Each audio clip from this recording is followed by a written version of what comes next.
Salve, galera do YouTube, tudo bom? Estamos aqui em mais uma quarta-feira para fazer um vídeo sobre literatura enquanto essa quarentena não acaba. Bem, eu fiquei pensando que livro que eu leria, né, que eu trabalharia. Vocês sabem que a carga de leitura é gigante. E que livro eu leria para conversar com vocês? E eu queria trazer algum livro de autora, né? E, gente, eu tenho para mais de 200 livros. Eu tenho muito livro. Alguns eu comprei, muitos eu ganhei, porque teve uma vez uma menina que trabalhava comigo, ela soube de uma biblioteca, tinha uma biblioteca de uma senhora, né, que ela conhecia, que estava sendo desfeita, a senhora tinha falecido e os filhos estavam dando os livros. Ela trouxe para mim, sim, uns 50 livros. Eu peguei. Uma outra vez, uma coordenadora minha também estava fazendo uma reformulação na casa. Aconteceu com duas coordenadoras de duas escolas diferentes. Estavam fazendo reformulações na casa. Ah, Carla, você gosta de ler? Eu vou te dar livro. Me deram livros. Então eu tenho quase uns 300 livros, tá? Vou botar aí por aí uns 300 livros. Vocês não têm noção. Dos 300 livros que eu tenho apenas 2, 4, não, aqui são 5. 5, 6, 7, 8, 9, 10, 11 que foram escritos por mulheres. Eu fiquei passada. Falei, meu Deus, mas logo eu, altamente feminista, né? Eu tenho, assim, eu tenho alguns teóricos, né? Eu tô falando aí de literatura, porque teóricos eu tenho muitas mulheres. Mas de literatura, de poesia, de prosa, eu tenho pouquíssimos. E aí eu falei, não, eu vou fazer um vídeo, eu vou falar de 4 mulheres brasileiras. Mentira, que tem uma que é chilena. Ai! 4 mulheres que você precisa conhecer, ok? Depois eu vou começar a aumentar aí o meu número de livros de mulheres brasileiras e principalmente negras para aumentar os meus vídeos para falar para vocês sobre essas mulheres, porque eu acho que é fundamental. Tanto é fundamental que um dia desses eu entrei em contato com um dos muitos sebos que eu sigo pelo Instagram. E eu perguntei a ele, porque eu quero ler Quarto de Despejo, da Maria Carolina de Jesus, e eu perguntei a ele se ele tinha esse livro, né? Porque eu compro muito livro em sebo, tá, gente? Porque na atual conjuntura econômica, eu vou no sebo mesmo. Então eu sou quase sócia da estante virtual. E aí, ele não sabia nem quem era. Ele falou, quem? Aí eu falei, não, você deve estar mal informado, não é possível. Aí perguntei da Maria Firmina dos Reis, que foi a primeira romancista negra a escrever no Brasil, né? Brasileira. Que eu até fiz o conto dela aqui, né? A Escrava. Não, nunca ouvi falar. Falei, não, isso tem que acabar. E eu tenho muito isso comigo. Eu gosto de falar daquilo que ninguém fala. Tanto que quando eu fui estudar o Lúcio Cardoso no mestrado, é porque ninguém sabia do Lúcio Cardoso. Os poucos que sabiam tinham uma ideia muito equivocada, na minha opinião, a respeito dele. Então, eu gosto de falar daquilo que ninguém fala, tá? Porque eu acho que existe aí um significado oculto. Por que as mulheres têm tanta dificuldade de publicar? E, além disso, por que as mulheres negras ficam tão à revelia? Tão de lado, tão jogadas de lado, né? Quase ninguém fala. Agora tudo bem que Maria Carolina de Jesus virou cult, a maioria das pessoas está falando e tal, mas e a Firmina dos Reis? Quase ninguém fala. E um dia desses eu vi um vídeo de uma youtuber até bem legal, falando de 5 negras que você deve conhecer, e ela citou várias americanas e não citou a Maria Conceição. Maria Conceição, olha a louca. A Maria Carolina, porque é óbvio, né? Tinha que citar. Não citou Maria Firmina dos Reis e não citou Conceição Evaristo. Por que a gente tem essa mania, esse negócio, essa pecha, de ficar só cultuando o que tá lá fora? Eu acho isso esquisito demais. Entendeu? Eu acho isso estranho. Tudo bem, eu já fiz vídeo sobre a Chimamanda, que é nigeriana. Beleza, porque eu tava ali fazendo a leitura de um livro fundamental, como eu vou falar da Judith Butler, assim que eu conseguir terminar a pedreira do livro, né, desse livro dela. Vou fazer, Vou falar da Simone de Beauvoir, vou falar. Mas eu acho que são pessoas, são mulheres que não são brasileiras, mas eu acho que a gente tem que parar um pouquinho com essa pecha de ficar olhando só pro lado de fora, como se o lado de fora fosse bom. Por isso que eu venho assim, toda brasileira hoje. Vendo?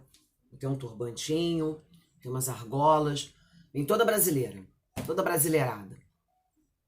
Porque eu acho que a gente tem que parar com essa pecha de ficar cultuando só o que tá lá fora, entendeu? A gente tem que parar com esse negócio. Eu até fiquei com um certo senão com os Titãs, quando eles pegaram uma música do Legião Urbana, aquela Que País é Esse?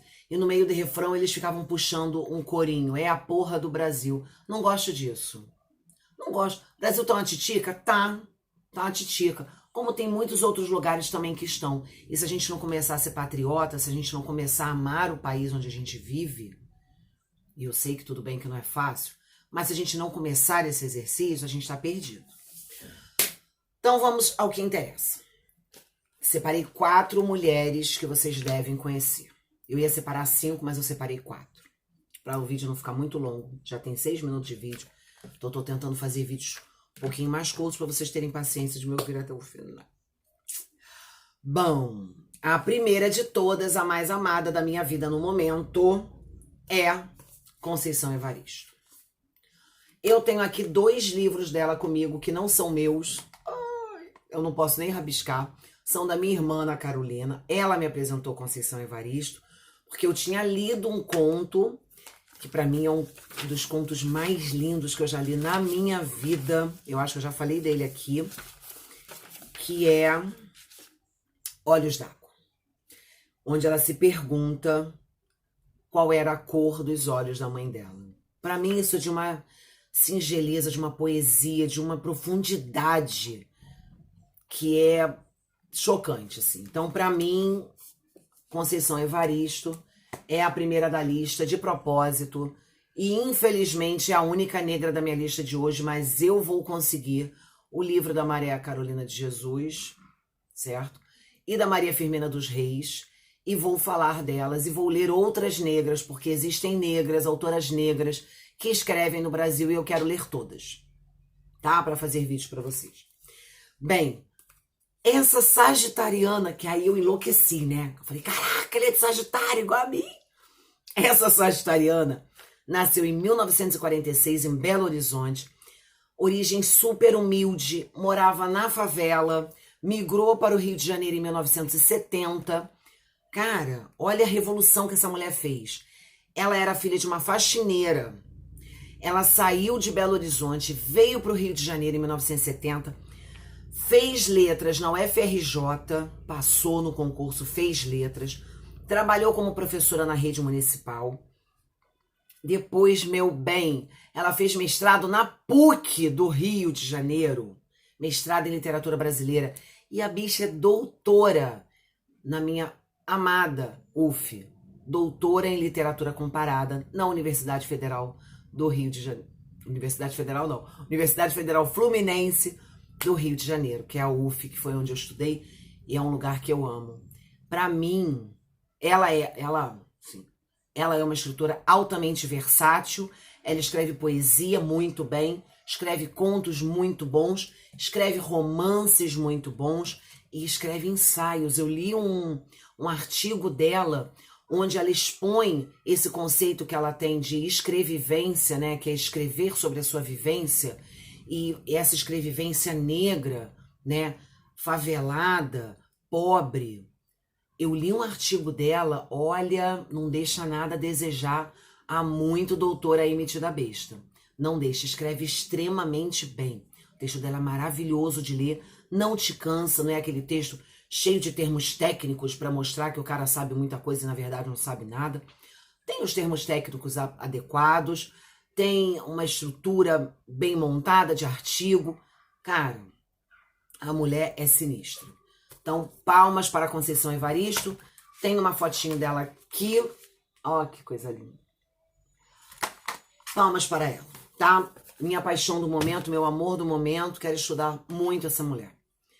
A segunda senhora teve uma vida absolutamente diferente da de Conceição Evaristo. Aliás, as outras 3 tiveram vidas completamente diferentes da de Conceição Evaristo, tá?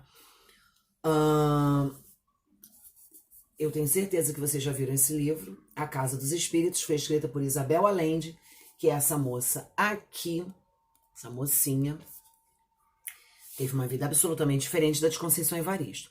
Ela nasceu em Lima, no Peru, filha de pai diplomata. O pai estava no Peru a trabalho, então ela foi registrada no Chile, mas em 2003 ela solicitou a nacionalidade norte-americana, o que para mim fez pouquíssimo sentido, porque o tio dela era o Salvador Allende, que era presidente do Chile em 1973, quando sofreu um golpe de Estado, um golpe militar, bancado pelos Estados Unidos, no dia 11 de setembro de 1973. Para tudo, né? Lembra daquele 11 de setembro? Olha como é que a vida dá volta, né? Não tô batendo palma pra violência, não é nada disso. Mas olha como é que o negócio é sinistro. 11 de setembro de 1973, eles matam Salvador Allende, eles derrubam o governo de Salvador Allende e eles tomam o poder junto com os militares lá no Chile. Em 11 de setembro de 2003, eu estava descendo as escadas da faculdade onde eu estudava e eu me deparo com aquela cena horrorosa daquele avião entrando nas Torres Gêmeas lá em Nova York, em Manhattan, né? Olha como é que o bicho é sinistro. Muito que bem. Ela, a escrita dela é marcada pela ditadura no Chile. Esse livro, A Casa dos Espíritos, é fantástico. É um romance de formação fantástico, onde ela fala exatamente do golpe sofrido pelo tio.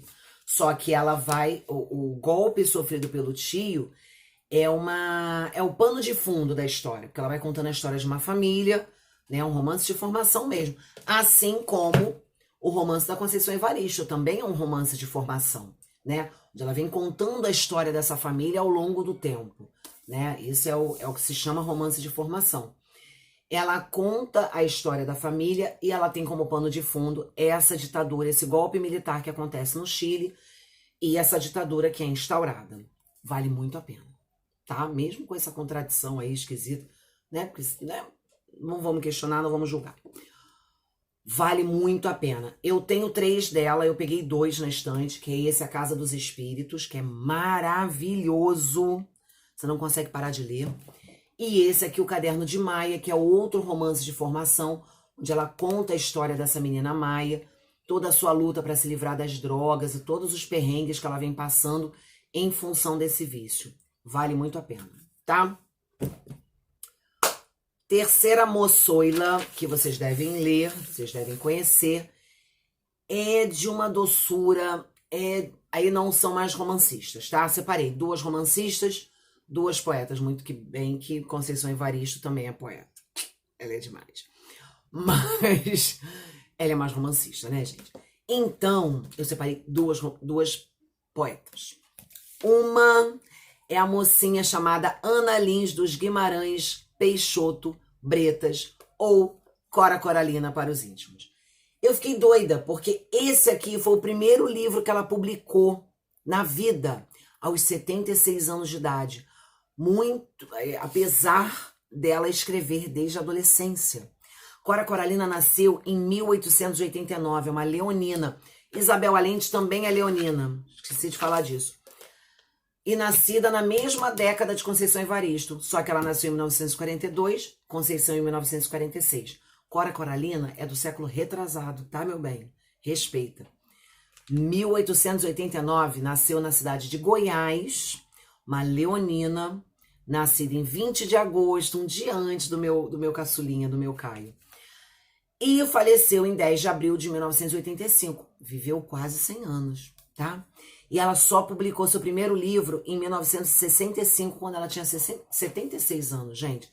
E é exatamente esse aqui. Quase morri do coração quando eu vi que foi o primeiro livro que ela publicou. Esse meu aqui é a 11ª edição dele. E ela conta sobre Goiás. Ela fala das estradas de Goiás. Tem algumas ilustrações, tá vendo? Falando de Goiás. Ela fala do amor que ela tem por aquela terra. E ela vai separando o seu livro Ela vai ser, olha que coisinha mais linda. Ela lembra minha avó Ledite, minha avó paterna. Muito lindinha. Ela separa esse livro dela. Deixa eu ver se eu chego aqui no... Eu tenho nervoso, tenho um ranço de livro que eu não tenho sumário. Achei. Ela separa, tá vendo? Minha Cidade, Antiguidade, Vintém de Cobre, que era um lugar que tinha lá. Frei Germano, a escola da mestra Silvina. Ela vem separando o seu livro pelos lugares, pelos becos de Goiás. É uma delícia de ler, gente. Eu tenho comigo, assim, de vez em quando eu tenho necessidade de ler poesia. É o que me dá um respiro, sabe? Eu gosto muito de poesia, muito, muito, muito. Eu não gosto de estudar poesia, mas eu gosto de ler poesia. Vai entender. Coisa de gente doida. E por último, mas não menos importante, eu tenho aqui uma cidadã que tem 2 datas de nascimento na internet. Então eu não sei se ela é canceriana ou se ela é caprica, se ela é capricórnio. Muito que bem. Um site diz que ela nasceu em 27 de junho. Então ela seria câncer. Já o outro diz que ela nasceu em 27 de dezembro. Então ela seria capricorniana. Bom, o nome dela é Rosiana Murray. E eu vou pegar esse livro aqui porque eu acho ele lindo. A Rosiana, gente, ela é formada em língua portuguesa, assim como Conceição Evaristo. Só que ela se formou pela Aliança Francesa e começou a escrever poesias apenas em 1980, quando ela tinha 27 anos. Ela começou a escrever poesia para adultos, mas ela chegou num ponto que ela começou a achar que ela se identificava muito mais com as crianças. E a poesia dela, gente, eu sou apaixonada. Eu sou muito apaixonada. E esse livro aqui, eu lembro que quando eu vi, eu comprei dizendo que eu tava comprando para meus filhos, mas era mentira, eu tava comprando para mim. Porque é meu e ninguém tasca. Ele é lindo. Olha só que coisa mais linda. Olha essa ilustração. Ele é lindo. Lindo, lindo, lindo. Os desenhos são do Roger Mello. Olha isso. Eu sou encantada com esse livro. Encantada. E ela tem uma poesia que é simples. Muitas pessoas não gostam justamente por ser simples. Ela não tem uma poesia rimada, ritmada. Ela tem um verso branco, né, que é esse verso simples. Ela, obviamente, bebe aí nessa herança de 1922, né, quando se quebraram todas essas regras relacionadas ao poema, de estrofes e de versos, né, milimetricamente pensados, com tantas sílabas. Ela é herdeira disso, né? Ela herdou isso e ela usa isso muito bem. Eu sou apaixonada pela escrita dela. Olha essa ilustração, coisa linda. E tem esse outro livro aqui também, que já é uma poesia, porque aqui é uma poesia realmente para criança. E aqui é uma poesia para adulto. Eu tenho outros dela, eu acho que eu tenho mais uns 3 dela, que são poesia para adultos também. E eu quero fechar... Nossa, eu já abri tantas vezes nesse poema que quando eu abro o livro ele já vai direto pro poema.